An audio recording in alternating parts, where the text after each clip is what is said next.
Olá, meus caros, sejam bem-vindos ao canal Gerando Bênçãos. Quem vos fala aqui é o presbítero Paulo e esse canal vem para compartilhar a palavra do Senhor diariamente com a sua vida. E cada vez que você ouvir a palavra do Senhor, porque a fé ela se manifesta pelo ouvir a palavra de Deus, que ela produz em teu coração e em tua vida muitas bênçãos. Que você venha ser multiplicada a tua saúde, a tua fé e o conhecimento da palavra de Deus por meio desse canal. Então, acompanhem comigo e eu tenho certeza que vai edificar, que vai construir e restaurar a tua vida certamente, porque a palavra de Deus ela é viva e eficaz, é uma palavra criativa. E eu quero compartilhar com vocês hoje, na primeira momento a respeito disso, uma palavra que está lá no livro de Samuel. 1 Samuel, no capítulo 16, no versículo 7, a palavra do Senhor diz assim: o Senhor não vê como o homem vê a aparência, mas o Senhor vê o coração. Essa é uma das palavras enigmáticas, misteriosas, ao mesmo tempo claras, né, a respeito da palavra de Deus, que nos dá uma breve manifestação de como o Senhor olha para cada ovelha sua. Quando o Senhor fala para Samuel, o Senhor não é como o homem vê a aparência, mas o Senhor olha o coração. A gente precisa olhar sobre 3 ângulos. O primeiro ângulo é o ângulo do olhar de Samuel, o segundo ângulo é o olhar de nós, leitores, e o terceiro ângulo é o olhar do Senhor sobre isso. Vamos começar primeiro com o olhar de Samuel. Quem era Samuel? Samuel foi um dos principais juízes e profetas de Israel, com uma história muito bonita, desde o ventre da sua mãe, onde era uma mulher que era estéril, e o Senhor abriu a madre dela, e ela tinha pedido a Deus que se Deus abrisse a madre dela e desse um filho varão, ela entregaria ele ao templo para que ele pudesse cultuar a Deus por toda a sua vida. Então Samuel nasce primeiro de um milagre, né? E Samuel, outra característica muito importante é que Samuel foi o ungidor dos reis. Ele ungiu o primeiro rei de Israel. O primeiro rei de Israel, o nome dele é Saul. E Saul era um homem muito formoso, muito belo, de bela aparência. A Bíblia fala que ele é um homem de muita formosura, né? Além de ele ser um homem extremamente alto. Então, de Israel, os mais altos, os filhos de Israel, ou seja, os israelitas, o maior batia nos ombros de Saul. Então Saul se destacava não só pela sua beleza, mas também pela sua altura. E quem ungiu ele para ser rei, a mando do Senhor, foi Samuel. E quando Saul começou a ter algumas atitudes que desagradavam ao Senhor, a ponto que o Senhor decidiu rejeitar ele como um rei e se prover de um outro rei, ele ainda estava em exercício do seu reinado. Mas Deus orienta que Samuel vá até Belém, na casa de Jessé, o belemita, e dentre os seus filhos ungisse a um rei. Só que o Senhor não falou quem era.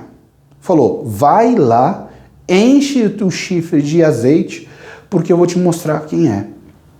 E já na casa de Jessé, quando ele vê Eliabe, e aí se manifesta esse versículo que a gente viu, quando ele vê Eliabe, ele falou: eis aí o ungido do Senhor, porque Eliabe era um homem alto, era um homem forte, ele era soldado do exército de Israel. Então, quando ele viu aquele homem alto, forte, ele já falou no coração dele: certamente eis aí o ungido do Senhor. Lembrando que ele estava vendo sobre a ótica dele, afinal ele tinha ungido Saul, que também era um homem alto e um homem belo. Mas naquele momento o Senhor repreende Samuel, falou: olha, o Senhor não é como o homem vê pela aparência, mas o Senhor olha o coração. Isso é sobre a ótica de Samuel. Sobre a nossa ótica, o que nos dá a entender isso? Não basta as nossas aparências, as nossas características físicas. O Senhor está de olho, é no nosso coração, é nas nossos pensamentos, nossos sentimentos, é na nossa alma. É aquilo que o Senhor esquadrinha e vê se ali há algo que agrada ou desagrada. Isso é uma clara evidência para a gente entender como que está o nosso coração. Está sendo morada de sentimentos de ruins, de mágoas, de tristezas, de dores, de desafetos? Ou está sendo um lugar, um jardim particular do Senhor, onde a palavra dele habita, se manifesta para a honra e glória dele? Sobre a nossa ótica como leitor, a gente precisa se preocupar com isso. E sobre a ótica de Deus, aqui Deus, quando ele fala para Samuel que ele não é como um homem, que o homem vê a aparência, mas ele ora o coração, ele está deixando claro o que ele vê em cada ser humano, em cada criatura dele. Então não adianta a gente se vestir de crente, muitas vezes terno e gravata, é muito bonito, é muito elegante, mas é o nosso coração que nós manifestamos nosso culto de oração a Deus. É através do nosso coração que a gente manifesta a fé. É através do nosso coração que é o centro de poder do ser humano, de sentimentos e de emoções. É através do nosso coração que há congruência entre aquilo que a gente sente, aquilo que a gente pensa e aquilo que a gente fala, que a gente verbaliza, é que Deus observa atentamente. Sobre essas três óticas, a gente precisa entender e olhar para nós mesmos como é que está o nosso coração. Como é que estão os nossos pensamentos? Como é que estão os meus sentimentos? Se eu tenho guardado rancor ou mágoa de pessoas que muitas vezes nos feriram, trouxeram tristezas, desafetos, manifestaram palavras, atitudes que nos chatearam. Nesse momento eu escolho perdoar para que essas coisas se não manifestem em nossos corações. E é por isso que a palavra do Senhor diz que, sobretudo, que a gente deve nos proteger, que a gente deve blindar o nosso coração, porque dele procede todas as fontes da vida. Então é o coração que a gente deve proteger, justamente porque é o nosso coração que o Senhor vê. Eliabe era um homem de aparência muito formosa, forte, era um soldado. Mas Deus escolheu para se prover de um rei, Davi, que era um homem de baixa estatura, era o menor dentre os seus irmãos e não era do exército, não tinha um cargo forte, era um homem que cuidava das ovelhas da casa do seu pai por ser o menor. E muitas vezes nós podemos ser o menor dentre os humanos, mas o Senhor pode achar graça na minha e na sua vida. Através do quê? Como eu e você cuidamos do nosso coração. Porque é o nosso coração que Ele vê. Não é a nossa aparência física, a nossa forma de se vestir ou de se manifestar dentro do mundo. Você pode até persuadir homens, mas Deus, que é o Criador de todas as coisas, Ele olha o intrínseco, aquilo que a gente não consegue esconder, que é a nossa alma, é o nosso coração, é o centro de poder do ser humano. É aonde literalmente Ele habita, porque a Bíblia fala que Ele não habita em templos feitos por mãos humanas. Então o coração é o centro de poder. Lembrando que o ser humano ele tem 3 centros de poderes. Quais são esses 3 centros de poderes? O primeiro centro de poder é o coração, que é a energia. Que é através da energia, aliás, até por falar em coragem, é agir com o coração. Então a coragem está dentro dos nossos corações.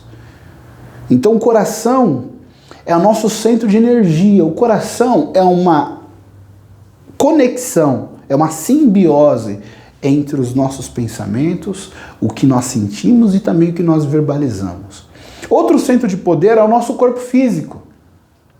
Você pode ter um ótimo intelecto, mas se você não tiver saúde física, você vai ficar limitado em algumas coisas que você vai fazer. O outro centro de poder do ser humano é a nossa mente. né? E como que a gente faz com a nossa mente? Se a gente se concentra em coisas boas, por isso que a palavra do Senhor diz, tudo que é bom, tudo que agrada, tudo que vem do alto, se há edificação, se glorifica a Deus, nisso a gente deve pensar. Porque é um centro de poder fortíssimo. Então a gente deve zelar por esses 3 centros de poderes. Como que a gente zela por esses 3 centros de poderes?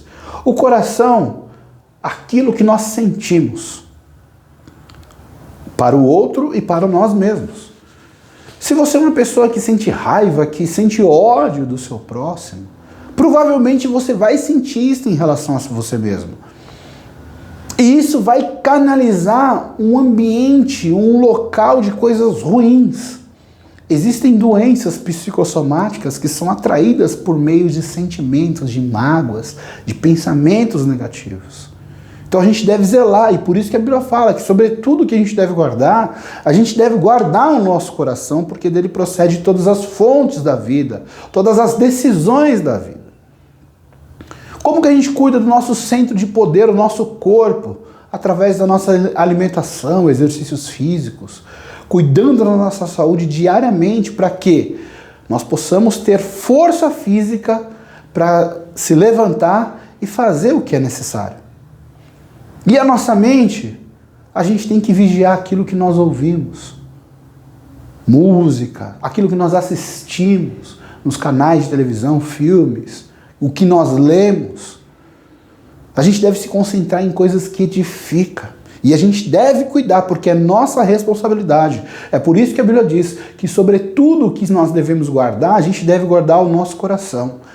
Isso não é competência do Senhor, Ele atribuiu essa responsabilidade a nós, seres humanos, a cuidar, a zelar pelos nossos centros de poderes. Cuidando do nosso coração, se torna um jardim particular para Ele, onde Ele vai habitar, o Espírito Santo vai habitar, e as manifestações das nossas vidas vai ser um reflexo da presença do Espírito Santo. É por isso que existe o fruto do Espírito Santo, existe o batismo do Espírito Santo.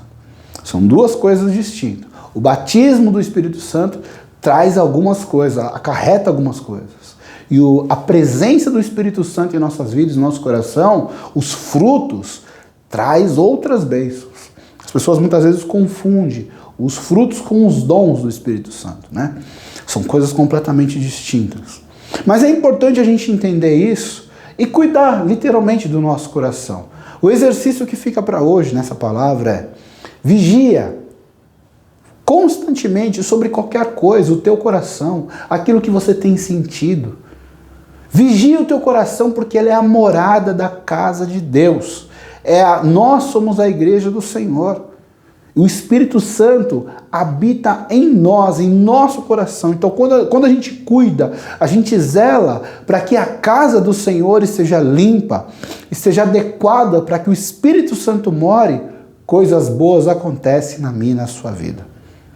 Quando a gente se alimenta adequadamente, não come muitas coisas industrializadas, dá preferência para coisas naturais, porque Deus já criou a alimentação adequada para o ser humano, automaticamente nós vamos ter uma resistência física e não vamos estar tão limitados nas nossas decisões e ações, literalmente. Outra coisa, a gente deve cuidar do centro mental, que é o centro de poder mental. Como que eu cuido desse centro mental? Observando atentamente sobre aquilo que eu vejo. A Bíblia fala que os olhos são a candeia do corpo. Então, o que você tem concentrado os seus olhos? Né? Se você tem concentrado os seus olhos em coisas boas, coisas que vão edificar, que vão restaurar, maravilhoso. Então, vigia nisso. Vigia naquilo que você ouve, que tipo de música. Aliás, nem toda música gospel edifica, vigia nisso. Porque nem toda música que é gospel está com o intuito de glorificar o Senhor. Existem as músicas antropocêntricas, colocando o homem no centro da conversa, mas como se fosse para agradar a Deus. Então vigia nesse tipo de coisa. Outra coisa, vigia no que você assiste, nos ambientes onde você está. É responsabilidade nossa cuidar desses 3 centros de poderes, para que as nossas atitudes, as nossas ações e principalmente os nossos resultados sejam bons e que glorifique ao Senhor. A palavra do Senhor diz que nisto o Pai é glorificado, nos nossos frutos. Então, se a gente cuida dos nossos centros de poderes, automaticamente os nossos frutos vão glorificar a Deus. Nós vamos ser um canal de bênção, um instrumento do Senhor para a honra e glória dele. E é o que eu e você devemos manifestar diariamente em nossas vidas. Este é o canal Gerando Bênção. Eu espero que essa palavra entre no seu coração e gere fruto, que glorifique ao Senhor e que você possa vigiar literalmente dessas 3 centros de poderes que é crucial para que você possa crescer, expandir e gerar bons resultados na sua vida e em todo o seu entorno. Que Deus abençoe a tua família, a tua casa, os teus negócios, a tua saúde e que Ele seja glorificado por isso em nome do Senhor Jesus. Nos vemos no próximo vídeo. Um grande e forte abraço.